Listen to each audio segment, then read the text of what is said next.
어떠한 이야기들로 시장을 또 풀어나가야 될지 네 가지를 통해서 한번 짚어볼 텐데요. 첫 번째로는 미국의 예외주의가 끝나가나 과거에는 미국만 잘 사는 나라, 미국의 소비가 너무나도 탄탄하고 경제 성장률이 너무나도 좋았었던 그런 미국 예외주의에서 이제는 좀 끝나가고 있는 그런 상황인가에 대해서 우리가 고민을 해봐야 되고요. 자, 두 번째로는 시장의 변동성이 도대체 언제까지 이어질 것인가. 자, 그 부분.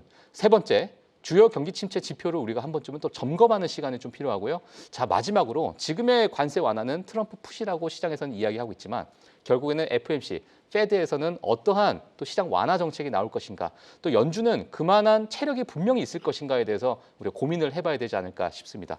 자, 그래서 오늘 너무나도 또 중요한 시간입니다. 이 숙제를 풀어주실 분이 필요한데요. 자, 레그넘 투자자문 이충관 대표를 모시도록 하겠습니다. 네. 안녕하세요. 안녕하세요. 예, 반갑습니다. 사실 오늘 저희 대표님을 모시기 전에 본격적인 얘기 나누기 전에 사실 우리가 좀 이제 영상을 하나 좀 보면서 시작하면 좀 좋을 것 같습니다. 대체 투자의 여왕으로 불리는 반리온 캐피탈 매니지먼트의 창립자 샤나 오르치크 시셀이 사실 이번 실적 시즌을 좀 앞두고 나서 미국 주식에 대해서 이야기를 하는 그런 영상이 있는데요. 자, 이 어떤 이야기를 하는지 잠시 들어보고 또 이충관 대표님과 함께 이야기해 보도록 하겠습니다. I think it's important for investors to realize that the earnings that are being reported in the next few weeks are backwards. So these are earnings that were generated prior to the tariff debacle, the volatility that we're seeing in the market right now. As we're seeing with the financial companies, Goldman Sachs noted strong equity returns as part of the reason why their earnings were so strong. Now, that is not going to be the case for their next earnings report. So whatever we see, it's less important what the earnings are and more important what the forecast is, and the comments from the senior executives on what they're seeing business going forward. It seems right now that there's a lot of uncertainty, and so many CEOs are stating that they are not able to provide guidance. That is a huge red flag, and I think we'll see more of that. If you think about what Delta said, that was one of the things they focused on. I think some of the financial companies have noted that as well. So this earnings season should be strong because it's pre-tariff volatility, but paying attention to the guidance and the comments from senior leadership as to where they stand going forward with the tariff tantrum that we're going through is where I'm going to be focusing, because that will affect next quarter's earnings, and that's really the earnings cycle that we should be concerned about. 네, 지금 영상이 나왔는데 지금 미국 실적 발표에 대해서 특히나 가이던스에 대한 중요성을 지금 언급을 하고 있는 그런 의견을 내놨고요. 자, 오늘도 그 이야기를 같이 한번 풀어가도록 하겠습니다. 네, 대표님, 미국의 예외주의 우리가 어떻게 봐야 됩니까? 예. 뭐 관세를 저도 사실은 예. 작년 말부터 이제 관세 때문에 좀 흔들릴 거다. 그래서 M7 소위 빅테크라고 하는 네네. 좀 분산을 하고 웨이트를 좀 줄여야 될 거다라는 주장을 계속 해오고 있는데 사실 4월 2일 날 큰 거 온다라고, 그러니까 그들끼리는 큰 거 온다라는 떡밥을 줬던 것 같아요. 근데 저도 상상할 수 없을 정도의 어마어마한 관세를 일단 부과해 놓고, 그러니까 우리가 다시 좀 정리를 해보면 트럼프가 입각하기 전에 미국이 상대국들한테 때리고 있었던 보편 평균 관세가 2.2% 정도 됐다고 해요. 네네. 그걸 4월 1일까지 알루미늄, 뭐 부분 관세 이런 거 다 합쳐보니까 9%까지 끌어올렸다가 4월 2일 날 보편 관세를 10% 딱 맞춰놓고 상호 관세 국가별로 뭐 많게는 94%에 나누기 2 해갖고 하여튼 때렸지 않습니까? 네네. 그걸 합쳐보니까 이제 구체적으로 수치가 나와야 되겠지만 26% 정도까지 끌어올렸다고 해요.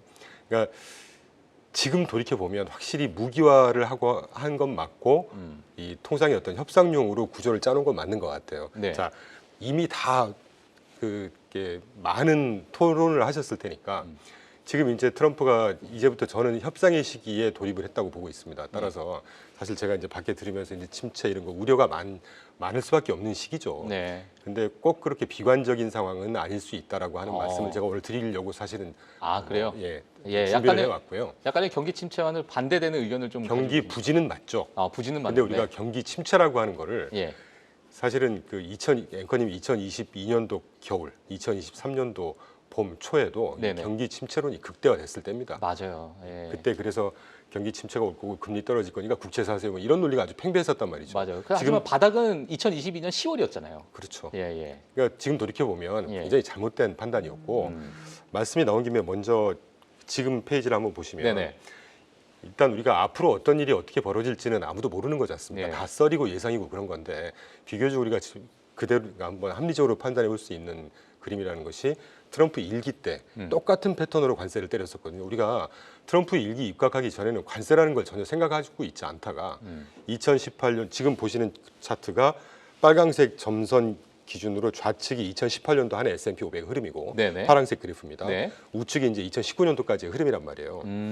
먼저 한번 보시면 눈에 띄는 골짜기가 보이지 않으세요? 네네. 굉장히 큰 딜이 있죠. 예. 2018년도 7, 8, 9월 달에 네. 중국 제품 828개인가로 기억하는데 25% 관세 때리고 아. 그때 중국만 때린 게 아닙니다. 뭐 캐나다, 멕시코, 한국 비슷했어요. 아, 그래요? 네네. 예, 예. 그러고 나서 7, 8, 9월 달에 관세를 굉장히 그러니까 공격적으로 부과를 하는데 실제 그 CPI는 그렇게 많이 뜨지 않았거든요. 맞아요. 그러고 나서 4, 4분기 딱 시작하는 9월 24일부터 2월 24일 딱 3개월 동안 예. 19.5%가 빠져요. S&P 500이. 그러고 나서 거짓말처럼 2019년 쫙 접어들면서 굉장히 탄력적인 상승을 하죠. 예. 그때도 지금 같은 경기 침체나 우려가 굉장히 비슷했었습니다. 그런데 자, 뭐 돌아왔는데 예. 지금 4월 2일 이후에 굉장히 막 정말 아수라장이었잖아요, 시장이. 저는 제가 이 업계에 33년, 30년 정도 있다가 이제 독립을 한 입장인데 예. 하루에 6%씩 빠져버리는 시장, 이틀 연속 한 12% 빠져버렸죠. 처음 보셨죠? 컴파운드로 보면 한 13%, 4% 되는 겁니다. 네. 처음 봤습니다. 아. 그리고 그 다음 주 월요일 날 예. 그 90일 이후에 딜레이 하겠다. 요거 하나에 S&P 500이 9% 넘게 오르고 나스닥이 12% 오르고. 저는 처음 봤거든요, 그 시장을. 그러니까 트럼프 일기 때 예. 제가 이제 미국을 전공했을 때부터 이런 정치나 이런 것들 쭉 공부를 해보면 예. 특히 트럼프라는 사람은 충격과 공포 전략을 매번 구사를 해요. 음. 그러니까 사람의 마음을 굉장히 흔들어 놓습니다. 분위기를 그냥 휘저어 놓는 거죠. 제가 근데요, 그거에 대해서 조금 뭐 질문 드리고 싶은 부분인데, 과거 1기와 지금 2기를 좀 비교해 주셔가지고, 지금 1기 때는 우리가 어찌 보면 시장에서는 그래도 그 어떤 공포와 아니면 협상의 기술을 그대로 받아들여서 시장에서는 다시 또 회복하는 회복 탄력성이 좋았는데, 지금 상황에서 우리가 그냥 분위기상 봤을 때, 일부 그냥 협상과 또 공포와 어떤 협상의 기술이 아니라 일부 신뢰를 잃어가는 그런 시장이 아닐까? 라고 또 보여주는 굉장히 부분도 좋은 있을 것 말씀 같아요. 해주셨습니다. 예, 그러니까 그 신뢰라는 것 자체가 지금 많은 이제 투자자들이 이거 우리가 믿을 수 있을까라는 게 있을 것 같아요. 그거에 대한 제가 뭐 반박까지는 아니지만 네네네. 답은 이따가 드리기로 하고요. 네네. 좀 길어졌는데 알겠습니다, 알겠습니다. 이렇게 회복을 했던 일기 때도 그랬습니다. 음. 그리고 그 앞에 그래프를 보시면 이제 관세하고는 별도로 우리가 2022년도까지 보지 말자고요. 2022년도는 인플레이션 파이트를 지리하기 시작하면서 모든 주식시장이 다 폭락을 했을 때거든요. 예. 23년도 지금 보시는 그래프가 빨강색이 2023년도의 S&P 500 흐름이고 네. 분청색이 2024년도고 파랑색이 어제 현재까지 S&P 500이 2025년도의 흐름입니다. 올해는 빼고라도 지금 동그라미도 제가 빨강색 뭐 SB 실리콘밸리 지방은행 위기 등등 2023년 맞아요. 가을에 물가 상승 연준 매파적인 스탠스 예. 이런 것 때문에 2023년 초반에 SVB 은행 사태 나면서 기억하시겠지만 한두 달 만에 16% 가까이 빠져요. 맞아요. 그리고 다 회복됐고 고해 가을에 한 3달에 걸쳐서 물가 상승 안 잡혔어.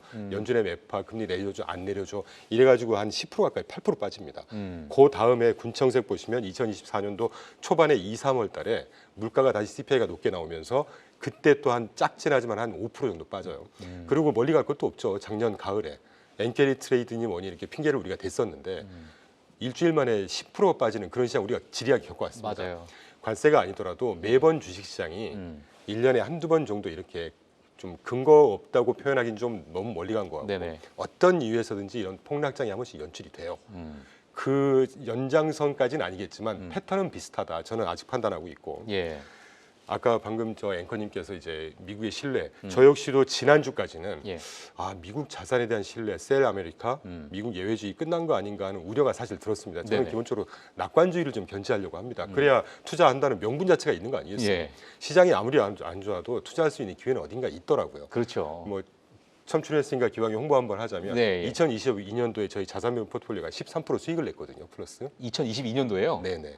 그러니까 저희가 잘하고 이걸 떠나서 예. 그런 기간에도 수익을 내는 분야나 투자 전략은 분명히 있더라는 것이죠. 예. 그런 의미에서 낙관론을 견지하고 있는데 지난주에는 정말 저도 조금 약간의 흔들리셨어요. 속된 표현 후달렸습니다. 후달렸어요. 왜냐하면 달러 빠지고 국채금리 예. 폭등하고 예. 뭐 금값 오르고 이러니까 이게 경제 논리나 시장 논리가 조금 깨져버리는 꼬였던 시기였어요. 지난 한 2주 동안은. 예. 그런데 다행히 이제 트럼프가 또 완화되는 스탠스 그리고 뭐 하루가 멀다 하고 지금 스캇 베센트가 계속 나와서 얘기해 주는 맞아요. 게 70개국이 달려오고 있고 불과 어제는 또 한국을 포함한 아시아 4개 국가가 우리하고 지금 협의하고 뭔가 좋은 결과를 지금까지 내고 있고 이번 EU조차도 그렇게 전면전으로 갈 것 같던 EU조차도 굉장히 잘 협의하고 있다. 이런 것들이 관세 때문에 이슈로 우리가 굉장히 얼어붙었던 뭔가 패닉까지는 근 패닉에 가까운 이런 것들이 한번 풀리기 시작하면 또 금방 풀린다고 저는 생각하고 있습니다. 그럼 제가 좀 연결해가지고 이 질문을 좀 드리도록 하겠습니다. 그러니까 지금의 어떤 시장의 불확실성, 네 그리고 뭐 어때 이 변동성, 물론 지금 변동성 조금 줄어들었긴 했지만 빅스 지수 좀 내려왔고 네. 이거 언제까지 갈 거라고 보십니까? 결론부터 말씀드리면 예. 저는 올 가을 정도까지가 최장 변동성이 넥스 가을까지. 네네. 왜 그렇게 보세요? 왜 그러냐면 예. 뭐 자료는 있지만 그냥 말씀으로 드리죠. 네네네. 일단 첫 번째가 페드가 아까 크리스토퍼 월러도 말씀하셨지만 크리스토퍼 월러가 굉장히 매파적인 인물 중에 하나입니다. 맞아요. 어제 보스웨이 그러니까 고율 관세를 유지하더라도 금리를 내릴 수 있는 근거는 생길 거야. 왜냐 경기가 부진하면 명분이 생기는 거니까. 예. 조율 관세 한 보편 관세 10% 정도를 상정하는 것 같아요. 저는 보편 관세 10% 정도 언저리로 딱 맞춰서 고정으로 갈 거라고 봅니다. 그렇다고 하더라도 전 세계 침체 저는 그 정도 가지고 침체 온다고 생각을 하지 않고 있는데. 그러니까 10% 정도는 시장에서는 좀 충분히 흡수할 가능성이 흡수가 충분히 가능하다. 그러면 예. 미국이든 상대국들이든 최선의 결과를 얻는 거예요. 왜 그러냐면 상대국집 입장에서는 이 협정이 없다 그러면 25세 한 30% 정도 때려 맞아야 되는 거거든요. 예. 미국 입장에서 트럼프 입장에서도 예. 그 정도까지 때려놨다가 협상하고 내가 선물 줄게 뭐 이런 스탠스 예. 원래 좀 괴팍하잖아요, 그 양반이. 예. 그러니까 기존에 2.2%였던 거를 그렇게 다 양보하는 척하면서 10%만 때려도 트럼프나 미국 입장에서는 예. 최선의 결과, 다른 나라 국가에서도 예. 최선의 결과. 이게 적당한 어떤 이퀄리브리엄이 될 거라고 보고 있습니다. 만약에 예를 들면서 그 10%라는 것도 소비자에게 전가를 시키고 아니면 수출업자가 그거를 일부 떼어낸 그러한 상황이 될 수 있지만 제조업 자체가 영업이익률을 봤을 때는 뭐 10% 내외로 나오니까 보통 업계가 뭐 그런 상황에서는 그럼 과거와 정말 관세가 없었을 때 뭐 아예 없던 건 아니겠지만 과거와 비교했을 때는 이게 정말 자유로울 수 있을까? 10%라는 이 부분도 해소는 되겠죠. 그러니까 그래서 저는 전반적으로 예. 미국 주식시장이 폭락을 하거나 트렌디하게 하락하는 추세보다는 예. 상승은 하지만 그 상승의 감속이 분명히 있을 거다. 음. 사실은 지난 2년 동안 굉장히 폭등한 겁니다. 미국 주식시장. 그렇죠. 예. 나홀로 상승하면서 이게 컴파운딩으로 보면 예. 매년 25%, 24%씩 성장했거든요. 그러면 근한 2년 동안 6, 70%씩 성장한 거예요. 전 세계 1위 경제되고 그렇죠. 기축통화국, 군사대국 1위가 이 30조짜리 GDP 그거의 시가총액이 60조짜리인데 예. 그게 매년 근한 2, 30%씩 상승한다는 게 말이 됩니까? 그래서 이번 가을까지는 일부 맥스로 맥스 보더라도 변동성이 거기까지는 갈 거고 첫 번째 이유 아까 말씀드린 두 번째가 내년에 이제 11월 3일 날 중간 선거가 있잖아요. 그렇죠. 보통 우리가 이게 중간 선거가 말이 중간 선거죠. 내년 11월 3일이 그 상원 100명 중에 거의 3분의 1이 돌아가면서 하지 않습니까? 선거하고 예. 하원의 전부가 선거를 하고요. 예. 각 주의 주무장관, 법무장관 3분의 2가 다 선거에 돌입을 합니다.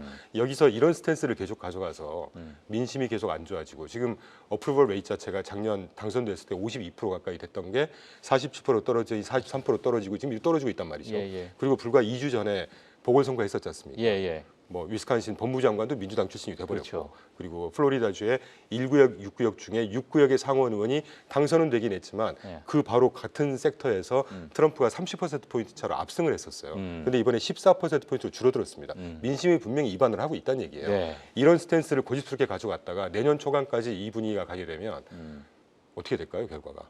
그렇죠. 경제인, 정치적 입지가. 경제인이고 사업가 출신이기 이전에 정치인입니다. 예. 신경을 안 쓸 수가 없고 예. 지난주에 완화, 지난주 초였죠. 완화 스탠스의 어떤 멘트를 날려준 것도 다 보관이 있었다고. 보관까지는 아니지만 이런 것들을 다 고려했다고 보고 있어요. 예. 그리고 아까 제가 좀 돌아왔는데 이제 저도 우려했던 게 이제 셀아메리카 아니냐. 하나만 말씀드리죠. 10년물 경매 결과 지난주 4월 9일 날 보통 우리가 이 왼쪽이 10년물의 경매 결과지고 네. 오른쪽이 30년물 경매 결과지입니다. 지표금리가 10년물이니까 10년물만 갖고 설명드리죠. 빨간색으로 제가 줄 그으면서 글씨 좀 써놨는데 네. 그때 당시에 시장 금리보다 발행 금리 자체가 3bp 이상 싸게 발행이 됐어요. 10년물 국채금리에서 3bp면 굉장히 큰 차이입니다. 매력적으로 또 보통 받아들일 수- 1점 몇 bp, 1bp도 안 되는 경우가 예, 많아요. 예. 또 하나는 가장 밑에 작은 글씨라서 안 보이시겠지만 총 389억 달러 발행을 했는데 그 인다이렉트 비더라고 해서 외국인 투자자들이 몇 프로를 이렇게 참여를 했냐를 보거든요. 보통 10년물이 한 65에서 70% 많을 때 작년처럼 고금리였을 때는 많을 때 한 77%도 나오고 그랬거든요.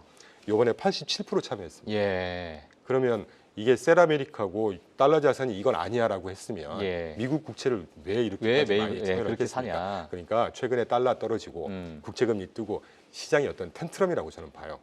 그 일시적인가 뭐 어느 기간이 일시적이라고까지 우리가 정의는 못하겠지만 네네. 뭐 이 관세의 망령이라고 저는 부르고 있습니다. 아. 이 관세의 망령 예. 굉장히 큰 충격이잖아요, 사실은. 네네. 예, 그런 일시적인 뭐 현상 아니겠나 하는 생각을 하고 있죠. 예, 뭐 일부 뭐 신뢰에 대한 제가 아까 질문드렸던 그거에 대한 답변이라고 제가 보시면 될 것 같고, 자 그다음에 지금의 어떤 유동성 현황도 마찬가지로 요 지표와 또는 방금 보여주셨던 요 자료와 우리가 일맥상통하게 좀 보시면 될 것 같아요. 보면 되는 거죠? 말씀해 주신 예, 예. 김에 테드 스프레드라고 기억나시나요? 어떤 거요? 뭔가 시스템 위기가 오거나 예, 예. 시장에서의 굉장히 큰 위기가 왔을 때 우리가 테드 스프레드라는 걸 봅니다. 네네. 시장 은행 간 시중에서 형성되는 금리와 지금 보시는 그리고 미국 3년물짜리 단기 채권 금리의 차이를 테드 스프레드라고 하거든요. 네. 보통 리보 금리와 미국채 3년물짜리를 봤는데 예. 2010년 초반에 이제 리보 런던 은행 간에 담합을 했다 그래서 그걸 다 바꾸고 이제 소파 금리로 바꿨어요. 비슷합니다. 이 두 개 차이가 벌어질수록 위기가 굉장히 엄습을 하고 있다는 얘기거든요. 네. 단기 금융시장에서 이 단기 자금 움직임이 굉장히 중요하지 않겠어요? 그렇죠. 금융기관이 망가진 게 이게 시스템 리스크입니다. 예. 그러니까 지금 우리가 셀아메리카 이거 얘기한다는 얘기는 이게 뭔가 굉장히 큰 위기처럼 이렇게 받아들인단 말이죠. 예. 실제 데이터들을 보면 테드 스프레드가 작년 연말에 0.1%였던 게 과연 0.6%까지 확대가 되긴 했어요. 근데 이 그림에서 보시는 노란색 영역이 과거의 테드 스프레드 영역이거든요. 위기가 올 때 이게 3%에서 한 6%까지가 돼야 이게 영역 시스템 리스크로 번지는 상황입니다. 지금 0.6% 1%도 안 된다는 얘기예요. 예. 그러니까 그 지금 단기적인 어떤 채권 금리 예. 또는 그 US 달러의 움직임이 이거 가지고 예. 불과 지금 한두 달 됐습니다. 이걸 가지고 아직 우리가 이걸 경기 침체로 보기는 좀 아직은 어불성설이다. 섣부른 판단이라고 섣부른 생각하고 판단이다. 있고 그런 생각하고 있습니다. 예, 알겠습니다. 자, 오늘 뭐 저도 사실 뭐 경기 침체에 대한 데이터 뭐 세 가지 뭐 기본적인 걸로 제가 가지고 나오긴 했는데 과거에 뭐 장단기 금리부터 해서 뭐 그런 부분을 다들 보고 계세요. 왜 보고 계냐? 뭐 경기 침체 이야기가 나오니까 또 그래. 우리 과거에 이런 게 있었지. 샤메 법칙이 있었지. 뭐 이런 거 다 보고 있잖아요. 지금 대표님께서 보시는 어떤 경기 침체 지표들 좀 점검을 좀 해야 된다면 경기 침체 지표 굉장히 많죠. 예, 방금 뭐 말씀해 주신 어떤 것 거를 제일 많이 보고 저는 계세요? 회사채 스프레드를 주로 봅니다. 회사채 스프레드. 가장 빠르고 가장 시장에서 실제 상황을 잘 맞아요. 보여주는 게 채권 예, 예. 스프레드죠. 잘 아시겠지만 채권도 이제 회사채 기준으로 하면 등급 높은 인베스트먼트 그레이드 투자 등급 예. 쭉 내려가면 하이힐드잖아요. 하이힐드 뭔가 시장에 위기가 있고 금리가 막 떠서 자금을 조달하기가 어려운 상황이라는 게 이게 침체고 위기란 말이죠. 예.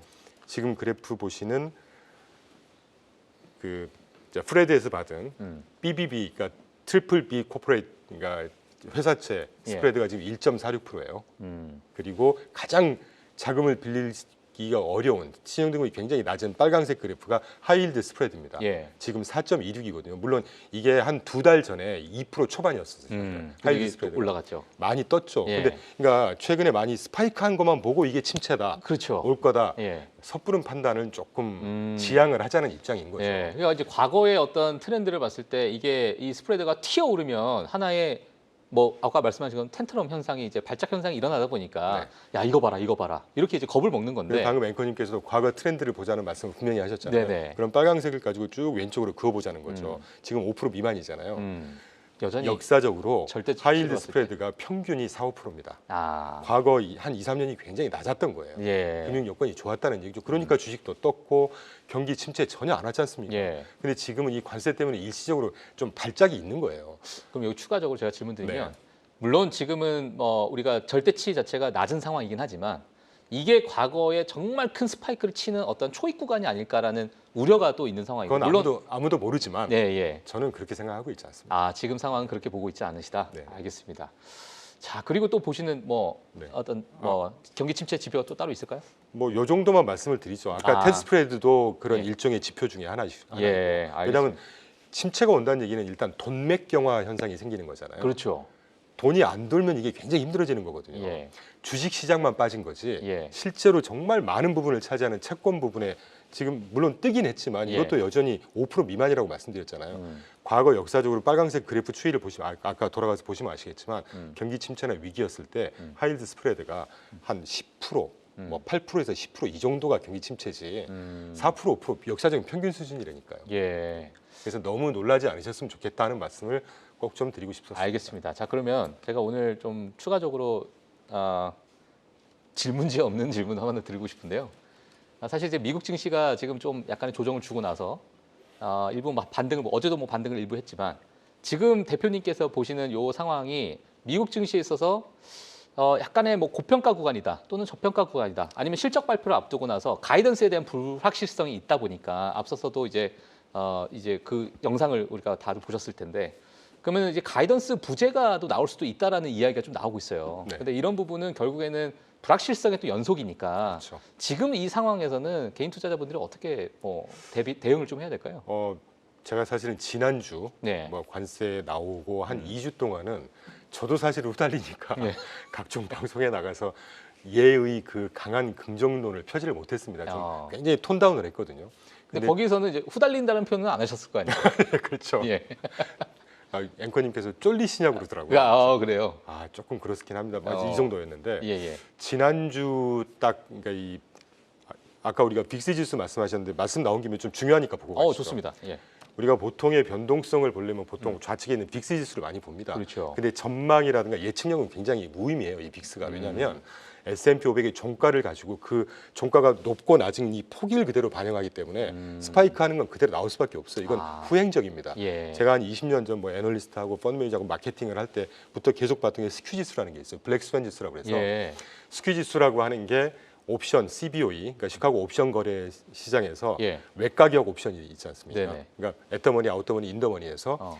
그러니까 일정 기간 이후에 좋은 그러니까 상승하는 방향이든 하락하는 방향이든 굉장히 큰 폭의 거의 도달하지 않을 영역의 가격에 배팅을 해놓는 그런 매매량이 있어요. 예, 예. 그걸 가지고 산출을 하는 지표이기 때문에 향후에 30일 동안의 내재 변동성을 굉장히 잘 보여줘요.